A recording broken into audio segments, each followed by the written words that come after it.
Next on WTV, AP Biology students are working on a lab. WTV goes into the life of teacher Christina Chong, and WTV's Peyton Leonard hits the halls for Real Talk.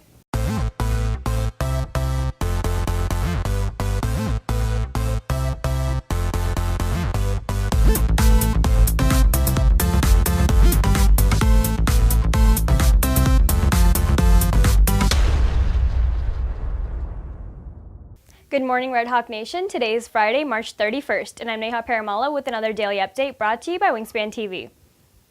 AP Biology students are investigating how environmental conditions can affect the transpiration rate of plants. WTV's Caitlin Kleibert has more.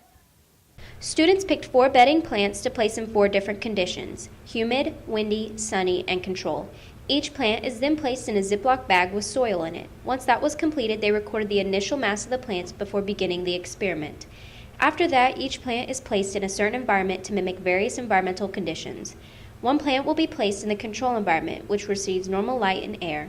Another plant will be placed in the windy environment, which is on a lab table by a fan. The third plant will be placed in a humid environment. To accomplish this, students will mist leaves with water and cover the top of the plant with a second plastic bag to prevent the mist from leaving. The final plant will be placed in a sunny environment, which is a lab table with 4 lamps positioned to direct the light on the plants. Some plants live in windy environments, some plants live in sunny environments, so that's all going to change transpiration. So if they're in a sunny environment, maybe the water dries up really fast, so they need more water to replace those, right? And some of them live in humid environments where there's so much water in there that they don't have to transpire at all. So it just depends on the plants, and this lab is supposed to show you how this one plant can be affected by a different environment. Not only is this lab interactive, it can also help students for the future. This lab just provides a basis of and a background information of plants, and so I could definitely use that maybe in college if I'm going down a bio major. And even on the AP test, if I forget something about plants, I can always relate back to this experiment. I'm Caitlin Kleibert, reporting for WTV. On this week's episode of My Life As, WTV takes a look into the life of an expecting mother, teacher Christina Chong. So my life as an expecting mother. Each day I need to make sure I'm drinking lots of water so I don't get dehydrated. I make sure that I have lots of snacks, small meals, just so that my blood sugar doesn't get thrown off. I'm definitely tired. I'm working all day, and then I have 2 kids at home. So I have a 4-year-old and a 6-year-old, and they take up lots of my energy as they want to go to the park, and they have, my daughter has gymnastics, and they jump on their trampoline, and they want to play games. We have lots of stuff for the baby in the baby's room.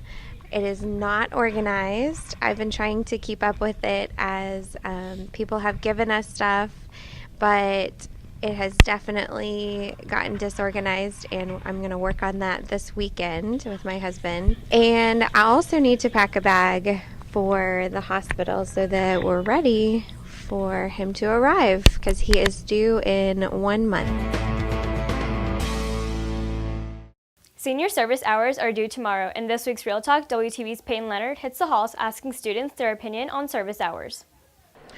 I'm WTV's Peyton Leonard with another edition of Real Talk. And on this segment, we're going to be asking students how they feel about having service hours as a high school student. I think it's important because it gives the students the opportunity to be involved in their community and also just learn about the different things that's going on around them. Do you think having service hours as a high school student is important?